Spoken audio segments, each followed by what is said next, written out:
મેં મડવર્ક કઈ રીતે બનાવવું અને કેવી રીતે એની આખી પ્રોસેસ કરવી તો એમાં મેં લાઈફમાં બતાવ્યું હતું કે પ્લાય ઉપર મેં મોર બનાવ્યો છે અને મોરને હું કલર પૂરવાનો છું. તો જુઓ અહીંયા રેડી થઈ ગયો છે મારો મોર.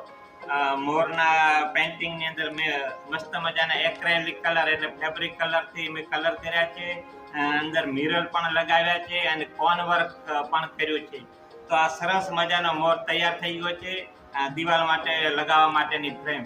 તો હવે આ મોર કેવી રીતે બન્યો એ પહેલેથી હું આખી પ્રોસેસ તમને બતાવું છું આ વિડીયોમાં. તો આ મોર કેવી રીતે બન્યો એ તમે આખો વિડીયો જોજો એટલે તમને ખૂબ જ મજા આવશે.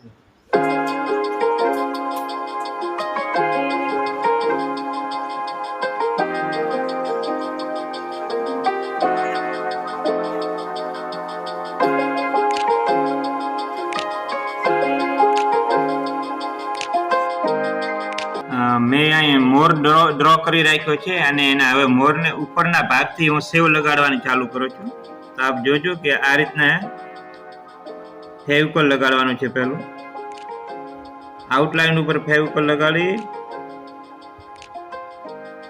અને પછી સેવ લગાડવાની છે. એ આ રીતના જરૂર પડે તો બે આંગળી અને અંગૂઠાની મદદથી થોડું પણ દબાવવાનું જેથી કરીને ઉખડી ન જાય.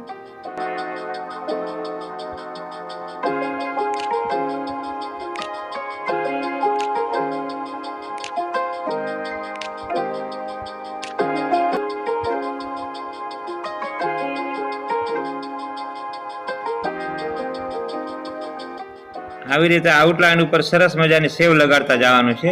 આ બધી આઉટલાઈન ઉપર સેવ લગાડવાની છે, આપ જોઈ શકો છો.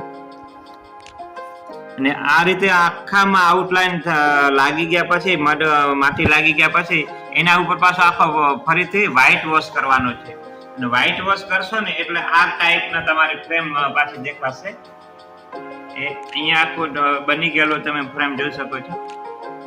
આખી માટીની સેવ લાગી ગઈ, એના ઉપર વ્હાઈટ વોશ થઈ ગયો અને હવે આ આખો આ રીતના એનો દેખાવ લાગશે. અને હવે આના ઉપર પછી હું છે ને હવે રંગબેરંગી કલર ભરીશ.